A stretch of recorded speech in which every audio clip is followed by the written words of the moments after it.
12 billion light-years from Earth, in a galaxy that stopped making stars before our Sun even existed, the James Webb Space Telescope just found something that should not be there. Polycyclic aromatic hydrocarbons, massive rings of carbon and hydrogen, the molecular scaffolding from which amino acids, RNA nucleotides, and eventually every living cell on this planet were built, not inside a thriving stellar nursery, inside a dead galaxy. A galactic corpse so thoroughly killed by its own supermassive black hole that its star formation rate had flatlined to zero. The light Webb captured left that galaxy when the universe was barely 1.5 billion years old, less than 10% of its current age.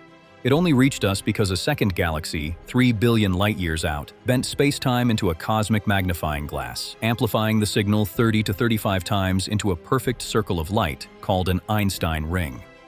What the telescope revealed inside that ring didn't just surprise researchers, it shattered a foundational assumption that had governed astrochemistry for decades.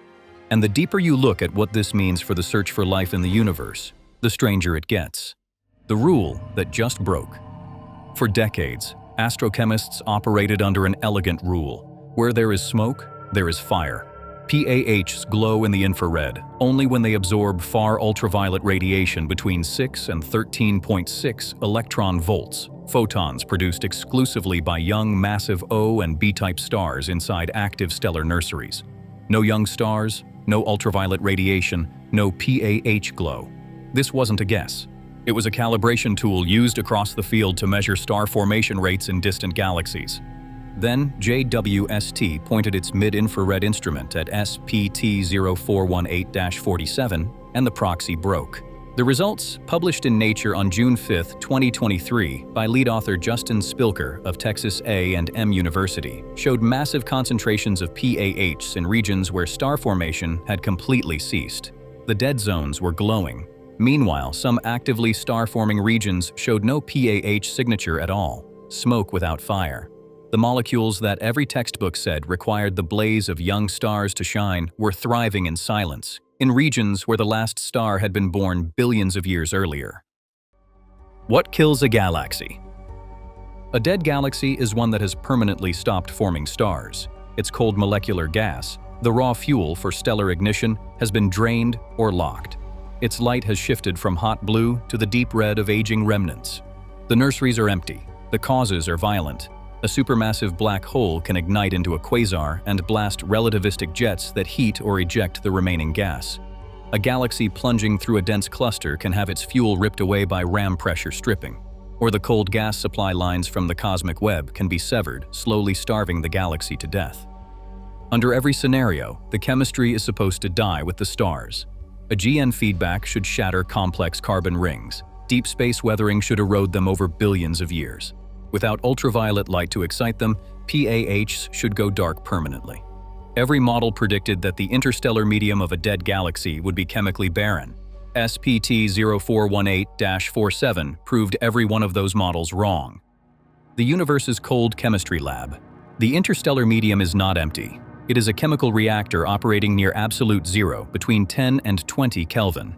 Inside dense molecular clouds, atoms condense onto microscopic dust grains, forming icy mantles of water, carbon monoxide, methane, and ammonia. When cosmic rays, protons moving at nearly the speed of light, slam into those mantles, they shatter simple molecules into reactive fragments that recombine into progressively larger organic structures. Amino acid precursors, complex hydrocarbons. The exact molecular architecture that eventually became the foundation of biology on Earth. This process does not require starlight. It requires cosmic rays, which ancient supernovae produced in abundance, and cold dust, both of which persist in dead galaxies. The molecules freeze into the interstellar ice like a latent chemical inheritance, protected and preserved, waiting to be seeded into future generations of star systems and planetary bodies. We already knew organic molecules existed locally. Rosetta found glycine in cometary ice on Comet 67P. Hayabusa, 2 confirmed amino acids, and uracil on asteroid Ryugu. JWST detected benzene and methyl radicals in the ultraluminous galaxy IRAS 07251-0248, proving extreme galactic cores function as cosmic chemical factories. But finding these molecules 12 billion light-years away, in a galaxy that died when the universe was an infant, changes the equation entirely. The universe was mass-producing life's building blocks during its first 1.5 billion years, not as a rare accident, as a standard feature. The machine that made this possible. None of this was visible before JWST Earth's atmosphere absorbs mid-infrared wavelengths.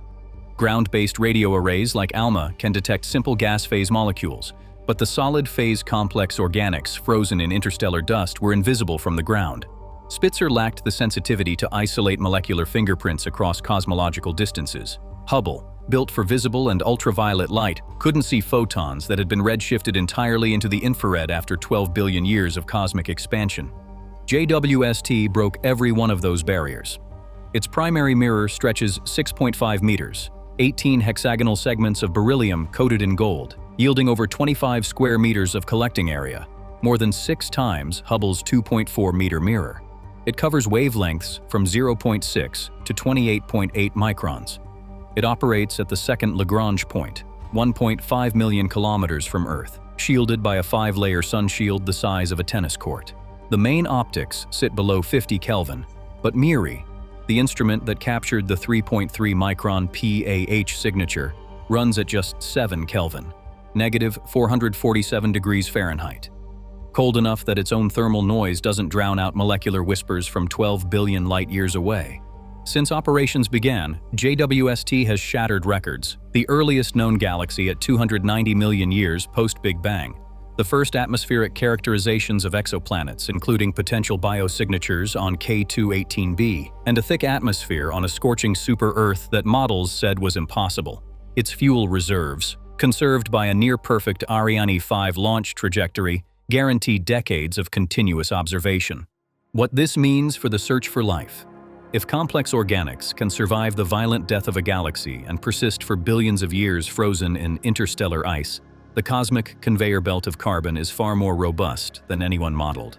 For the Drake equation, the variable F sub L, the fraction of habitable planets where life develops, has always carried enormous uncertainty. Now, JWST shows that prebiotic molecules are woven into the universe since its earliest epochs. The probability that a habitable planet lacks the necessary chemical ingredients approaches zero. But that sharpens a darker question. Astrobiologist Eduardo Carmona calls it the seeding paradox. If the universe has been distributing the recipe for biology for 12 billion years, scattered across every galaxy, embedded in every interstellar cloud, delivered by every comet and asteroid, then the result should be noise, not silence. Building blocks everywhere, conversations nowhere. The modern Fermi paradox, sharpened to a razor's edge. The discovery directly fuels missions already in flight.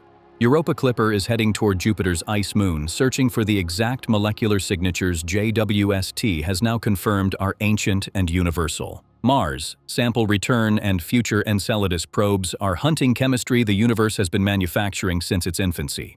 The galaxies that shouldn't exist. The anomalies extend beyond chemistry. Under the standard lambda-CDM model, massive dead galaxies were not supposed to exist in the early universe. Galaxies were expected to build up slowly through hierarchical mergers over billions of years. Fully mature, permanently quenched galaxies were fundamentally not predicted in the universe's infancy. JWST found them everywhere.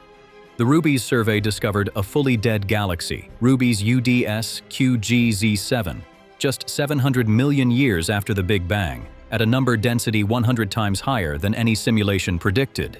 JWST also uncovered little red dots, compact, dust-obscured galaxies with rapidly feeding central black holes that burned through primordial gas before their own quasars killed them. GS9209 packed 40 billion solar masses into a 200 million-year formation window before its black hole shut it down. The Red Potato Galaxy sits dormant at 110 billion solar masses with a star formation rate of just 4 solar masses per year. These are not gradual deaths. They are executions, rapid, violent, and impossibly early. The questions that keep astronomers awake. The biggest open question is deceptively simple. If young stars aren't exciting the PAHs in these dead zones, what is? Cosmic rays from ancient supernovae? Shockwaves from dormant black holes? Until the answer is found, a foundational tool in observational astronomy is operating on broken assumptions. Follow-up observations are already mapping PAH distributions across other lensed galaxies. JWST Cycle 4 and 5 programs are aggressively targeting these ancient corpses. The ASHES program is combining JWST infrared imaging with ALMA radio data to trace how quenching unfolds spatially within individual galaxies. And the next generation pushes further. SPHEREX will survey PAH emission across the entire sky. The proposed PRIMA Far Infrared Observatory will detect PAH features out to redshift 5. The extremely large telescope in Chile's Atacama Desert will probe the chemical composition of dead galaxies at a resolution exceeding even JWST. And beyond all of those, the Habitable Worlds Observatory will directly search for biosignatures on exoplanets, relying on the chemical baselines JWST is establishing right now. Dr. Renske Smit of Liverpool, John Moores University, put it simply. She has studied galaxies in the first billion years of cosmic time her entire career, and never expected to find such a clear signature of cosmic dust in such distant galaxies. Lead author Justin Spilker described the galaxy itself as a system already as massive as the Milky Way, with just as much carbon and oxygen, despite being only a tenth the age, like a third grader who has already lived an entire career.